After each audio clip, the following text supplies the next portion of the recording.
I love this.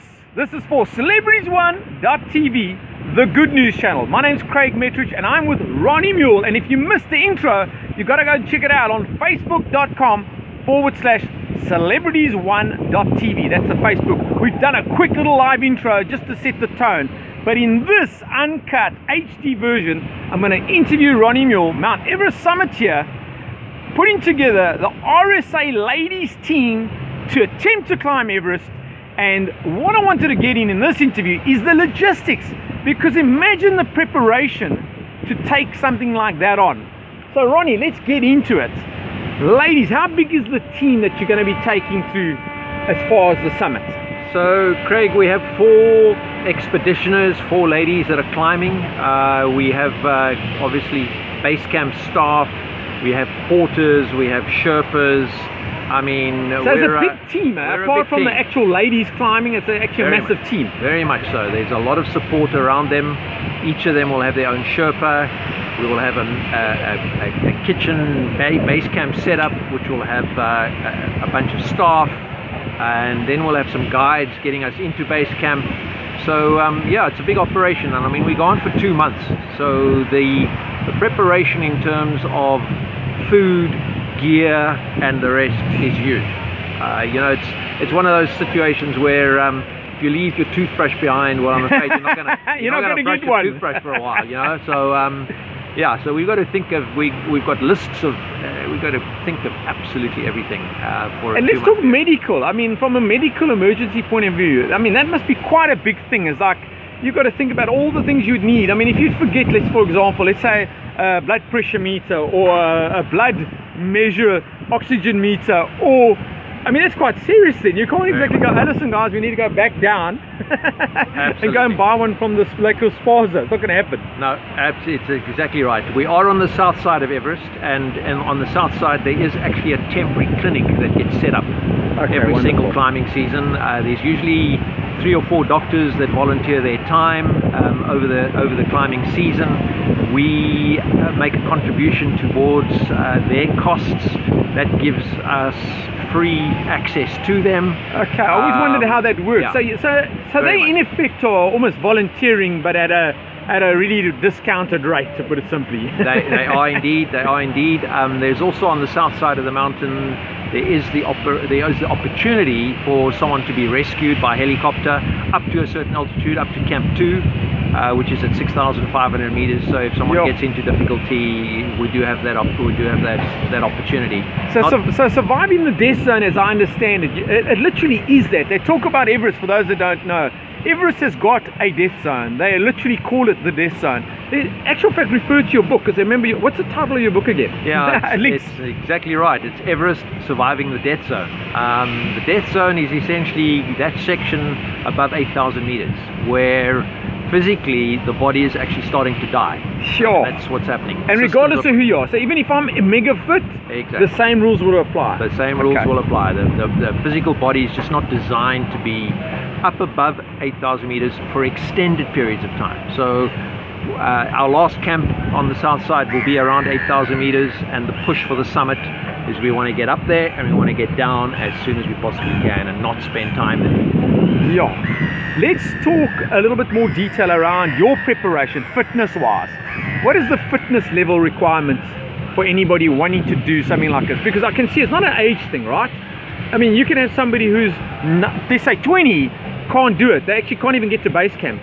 You can get somebody that's in their 60s, but because they've climatized correctly and they've got the mental strength, they can actually get to the top. So how does that work? Yeah, it's an interesting thing. I mean, I think it, you know, as I might have alluded to in the intro, is that you don't have to be a super athlete to climb Everest, but you've got to be in good physical shape, that's for sure. Good pair of legs, good heart, good lungs. I mean, those things need to be working. And age is not the issue. I find that as I get older, the big thing with me is that my recovery is a lot slower. So that's difficult. But you know, the interesting thing is that the statistics show that younger people on Everest have less success than older people. That's a fascinating stat. That's fascinating. Yeah, I think that, you know, what comes out of that is that generally people that are a bit older have a little more experience and have more mental strength.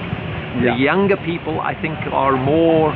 What you're saying is we've been through a hell of a lot more. Well, perhaps, but the younger folks, super athletes often move too quickly. They do, they think that they've got this thing licked. They move through too quickly, don't acclimatize well, and that's often not a good recipe for success. Right. So in my language, it's pacing yourself is so important. Very much so. Okay. Very it's like much you can't go turbo mode and think that's going to help you get to the top. Absolutely. Yeah. And the incredible thing about Everest is that it stretches over 2 months, and one of the reasons for that is we've got to go through this process of acclimatization. So we're going to go up to Camp 1, we're going to spend a couple of nights, come back down to base camp again. I'm going to keep leapfrogging our way up the mountain to essentially get our bodies blood to be thickened. How long is this whole process? Just like that process of getting your blood thickened and the right type of oxygenation, so that is it like, Craig, it's a week or is it 2 weeks? Just give me an idea. No, we're looking at about 4 to 6 weeks process. Ronnie, I mean, this is serious prep. Yeah, very serious. 4 to 6 weeks. Yeah, very much so. Yeah, I mean, amazing commitment, and I really admire that from anybody trying to do it. And I can understand why it's still seen as, one of those things. A lot of people have made it to the summit, but there's still intrinsically this massive obstacle to overcome. As in, humanly, it's still a massive thing, eh? Very much so. And I mean, just being away from your family and loved ones for a 2-month period, I mean, that alone, never mind all the physical things that you're undergoing, the mental challenges, being away from home, you get homesick. And the fascinating thing is that when you're expected to perform at your best, you're actually in your worst condition, because you've been in base camp for 6 to 8 weeks, you're tired, you're worn out, but you've actually now got to perform at your best as you get higher in the mountain. So it's particularly demanding. I mean, you've got to be in the best shape of your life, that's for sure. So Ronnie, really heading towards the wrap up now so when do we meet again for us to find out if you all made it? Well, so give me an idea of when my viewers can come back and watch the next part. Well, we head off the latter part of March. We'll be on the mountain in April and May, so we're all scheduled to be back in South Africa beginning of June. So sometime during the course of the month of June, we'll be able to give you some good news.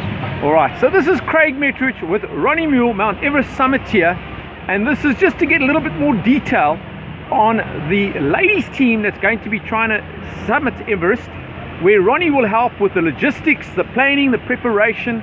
And I've got to thank you, Ronnie. This is, it's really inspiring chatting to you, because you make me realize is that the human spirit is still the most important thing, because you're saying is 80% mental attitude, that human spirit, the other 20% is the physicality and the other things related to it. Is that a fair comment to wrap up? I think that's a fair comment. There's no doubt about that, Craig. And I just I